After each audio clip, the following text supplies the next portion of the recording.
Aux Herbiers, c'est parti pour 4 ans de commémoration de la Grande Guerre. Ce 11 novembre qui a attiré du monde, à la fois sur le parvis de la mairie comme au pied du monument du Poilu, est le premier événement d'une longue série du souvenir qui s'achèvera en 2018. Un chapitre important dans l'histoire de la ville, un chapitre auquel le conseil municipal des jeunes a été associé pour transmettre la mémoire.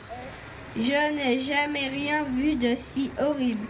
Je ne te raconte que des choses que je vois. On n'a pas voulu fêter le départ à la guerre, parce qu'on ne fête pas un départ à la guerre. On a voulu commémorer quand même ce centenaire, le début de ce centenaire.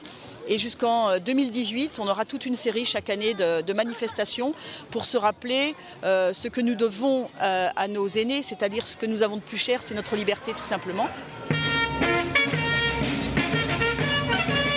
Remercier les aînés pour cette liberté chèrement obtenue, c'était aussi le cas à Noirmoutier. Un devoir de citoyen, diront certains, d'envergure nationale, mais aussi parfois beaucoup plus personnel. On a tous des ancêtres qui ont fait la Grande Guerre, comme on dit, dont mon grand-père personnellement, qui en est ressorti après avoir été prisonnier. Pour nos grands-pères qui l'ont fait. Nos grands-pères et mon grand-oncle qui habitait la maison que nous occupons ici et qui était un poilu. Un patrimoine local que l'île s'attache justement à faire revivre, et ce au travers d'une exposition labellisée par l'État et dont les cérémonies ont marqué hier le lancement.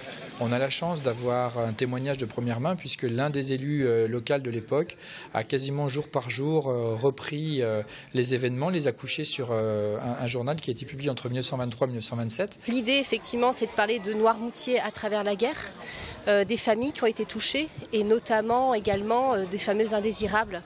Donc c'est notamment travailleurs hongrois qui sont venus forcés, qui étaient ici et qui ont été du coup emprisonnés dans le château. Mais aussi faire revivre les métiers du quotidien comme la boulangerie pendant ces 4 années de guerre. Bref, à l'image des Herbiers et de Noirmoutier, cette commémoration du centenaire de 1914 est loin de marquer la fin d'une époque. Au contraire, elle ouvre un nouveau chapitre de 4 ans pour garder la mémoire vive de toute une nouvelle génération.